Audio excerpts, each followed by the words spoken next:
Welcome guys to another video, and in today's video I'll be sharing some nifty tricks, tips and tricks and information about Java 1.8 and 1.8.9 PvP. They're basically the same. It's like similar to Bedrock if you've played it, but it's different because it's on Java. I'll be going over on how to fight in this version. Don't worry if you're an advanced person, there might be some stuff that you can learn from this video. Really quick, there will be timestamps down in the description, but I do suggest you watch the entire thing. If you are more advanced, you can skip the first one because this is going to go over the real basics. But with that said, let's get into it. So first off, we're going to be explaining two things in this one section. So basically, right off the bat, I want to show you this. I also put some in my hotkey slots that I like to prefer certain items in. Yes, I'll be talking about hotkeys. If you don't know how to turn them on, you go to Escape, Options, and then go to Controls, and you can set your keybinds there. But basically, what hotkeys allow you to do is you can hotkey from place to place with no problem. And you can go to you can have one for every single piece of your hotbar, and you can even change some other settings too if you want. But now with hotkeys out of the way, down for the actual good stuff. So if you've seen like some other players and use them, snowballs, it's basically, I will be going over this in another section to explain in more depth, but basically people use this for slight advantage. If you just notice, when you hit someone, it lifts them up. With a snowball, that does the same.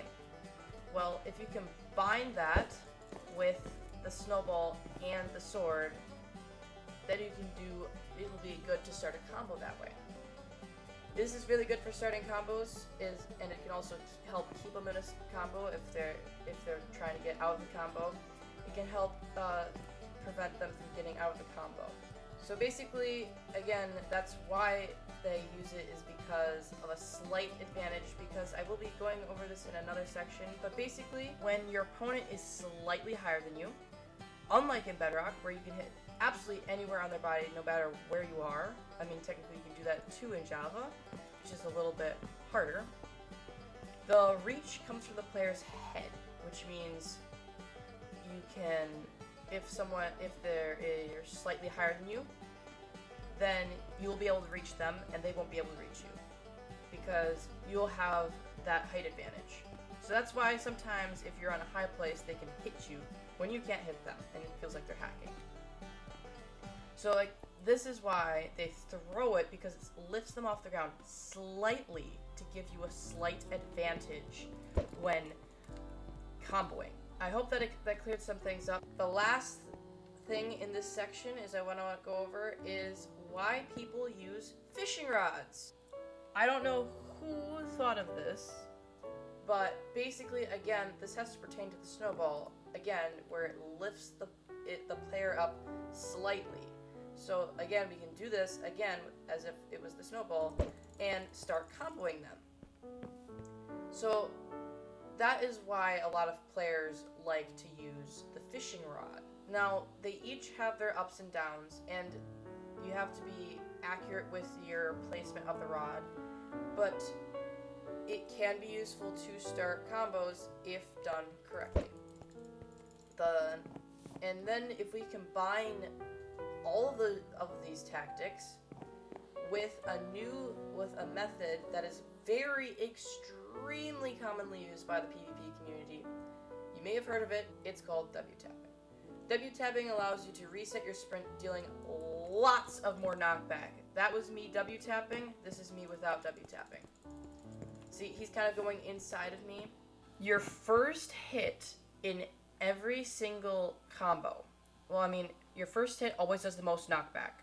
Everyone after that does less and less and less, until the point that it's basically inside of you. So we can kind of use that by resetting our sprint. If we hold our control key on keyboard, then we can reset our sprint instantly by letting go of W.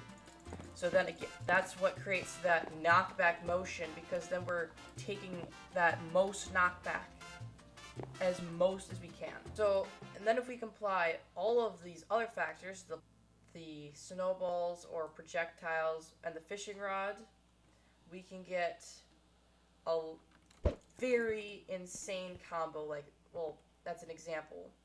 We can get insane combos. That's how people keep them and stuff like that. Now on to section 2.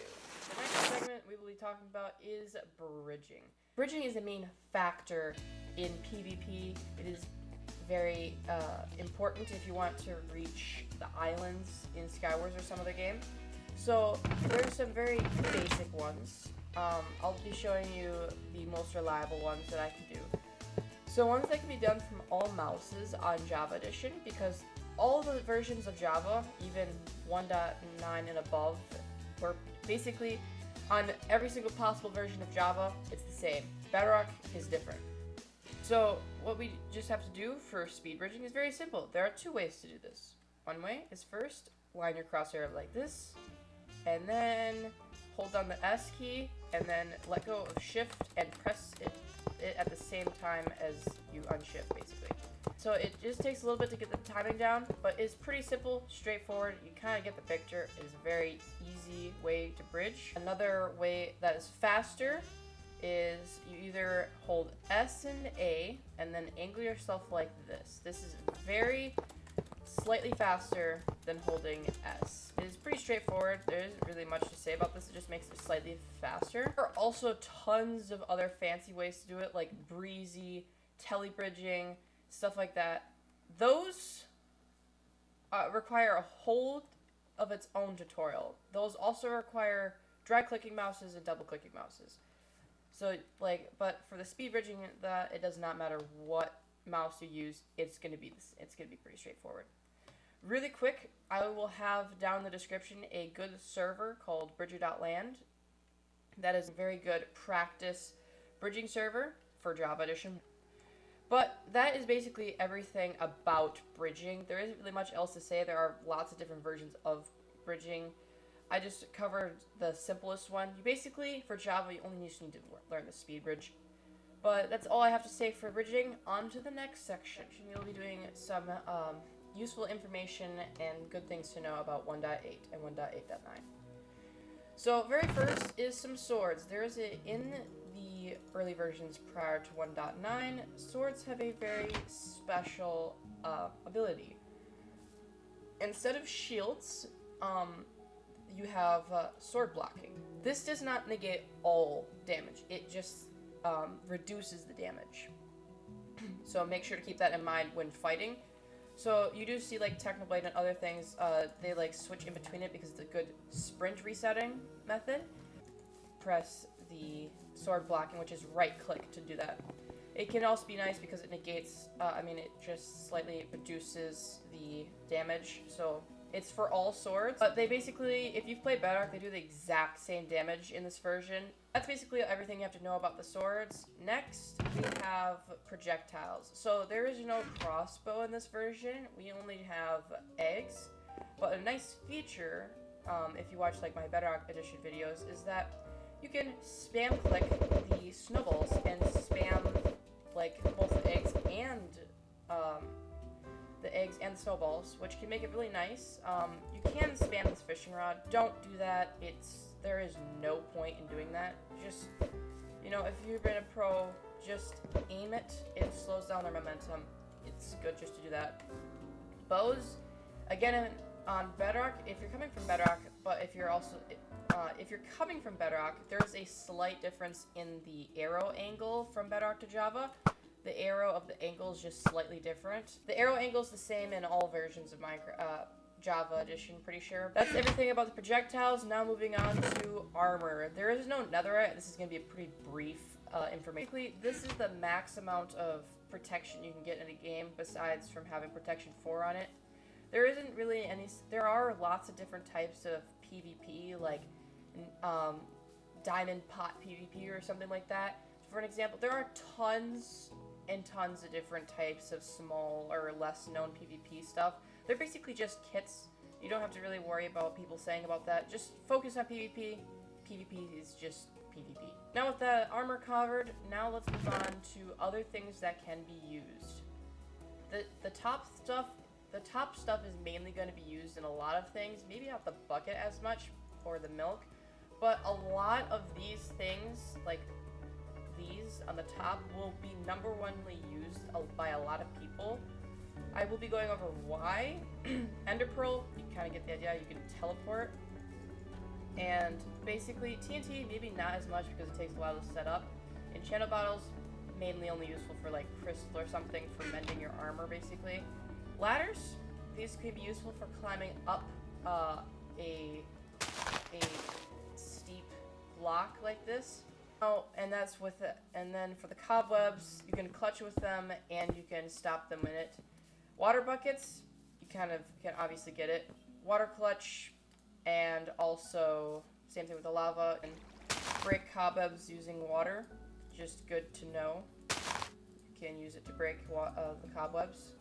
Milk, useful to getting rid of potion effects. Lava, start them on fire. It also does a ton of damage, more than fire. Fire charges can be used like flint and steel. Flint and steel, I forgot to put it in there, but it can also be used for PvP. This one, fire charges in Hypixel, you can use right click, and in Bed Wars you can throw them. Good to know. Ender pearls can be useful for throwing, and sometimes people can fake throw them.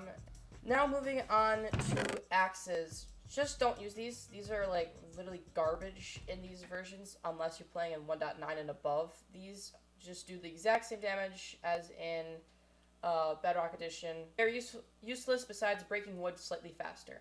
Moving swiftly on from the axes, we have texture packs and clients. Texture packs are extremely powerful for changing the look of the game. Not only that, it can change the UI, it can change weapons, blocks, items, and you name it. Basically, the texture pack is very extremely powerful for being a texture pack. For clients, this is a different story. They are basically a texture pack and they mod the game. They are they are extremely powerful. These are like really powerful. These can either be good or bad. Bad ones are called hacked clients. You do not want to use those. The good ones like Lunar Client, Badline, and Optifine, just to name a few, are probably the most popular used one, maybe Optifine and Lunar Client. I use Optifine and Lunar Client. I don't have either of them running right now, but I have both of them installed. There are plenty of tutorials on how to install those. Just don't use the hacked clients, just beware. There are plenty of good clients out there. There are also some clients for the newer versions exclusively, like Feather. But yeah, there are plenty of tutorials on how to install Optifine, Lunar Client, and Badline, and all the other clients, if you want to. Now for the very final tip, 1.8 and 1.8.9. This is going to be really quick, but basically, it does not really matter, besides lots of the sweats like to play on 1.8.9 because it's a lot smoother. The game kind of runs a little bit smoother than 1.8. So, I mean, I am playing on 1.8.9 right now. I barely use 1.8, but so in general, I would use 1.8.9. Now moving on to the very last section. The last section I wanted to talk about in this video is about how to improve your aim and sensitivity. There are many ways to do this. I found this to be very effective. First, grab a sword, a mob, and some sort of ranged weapon like a snowball or egg. Place it in this kind of a thing right here. And then you can do this in your private world or whatever. And basically, you can use your fist as well, and try to keep your cursor always pointing on him. If it goes off in either direction, no matter where it is, then adjust your sensitivity. This is supposed to help improve your sensitivity. So hopefully this helps with aiming. And so then after you kind of find a comfortable sensitivity, then you can kind of try it out. This can also probably help with aiming your snowballs, aiming your projectiles like snowballs or bows or eggs or whatever. Just try to keep it always going towards this. Another thing I do want to talk about while we're on this section here is I want to talk about momentum and reach. There's a common misconception about these two things, so I just want to quick go over them. So the number one thing is that when someone is higher than you and you're lower than them, you're going to have more reach than them. It's a part of the game. They won't be able to reach you. And if you're the high person, they're not hacking. It's a feature. To fix this, just try to always get the edge on your opponent and try to make them stay on the high ground. So just try to be wise with your movements and just try to place yourself in an advantage spot so that way you can have more reach than them and that they have less reach on you. Pretty simple, straightforward. So now that reach is covered, I want to talk about momentum because there's another misconception about momentum. And that is if running or whatever and your opponent is standing still. So let's say about this zombie right here. Then if I'm sprint resetting, I'm going to have, as you can see, I'm knocking the heck out of him. Well, that's because you have more momentum than they do. If you try swinging your sword while they're just sprint resetting on you, you're gonna just get comboed very easily. So that's why we use sprint resetting, and when someone is sprint jumping, let's say like this, and then they're on ice and you're just sprinting and they're sprint jumping and then land and then start comboing you, they'll have a very slight more momentum than you. A very common tactic is where they hold W and A or W and D so that they go slightly faster and get a slight edge on their opponent when doing that. It also makes the hitbox really weird. But that's why sometimes when you're like sprinting and that they're sometimes winning the fight is because they might have more momentum than you or they're cheating. But it's very unlikely. The last thing about momentum and reach is that since the hit comes literally from the player's eyesight, that's why if you're looking down at someone that you won't always be able to hit them, and when you're looking up at someone that they'll be able to hit them. So just try to master getting more momentum than someone and messing up your hitbox and stuff and making it hard to aim. That's why strafing is a very common tactic it works very effectively. Even the pros use it. It's extremely effective. There are lots of other ways to sprint reset. If you want a more in-depth guide, let me know down in the comments. But otherwise, that is everything I wanted to cover in today's video. I hope you enjoyed, and I'll catch you in the next one. But otherwise, that is all I have for today's video. I hope you enjoyed. And please leave a like if this helped you out. And please consider subscribing. It would mean the world to me. And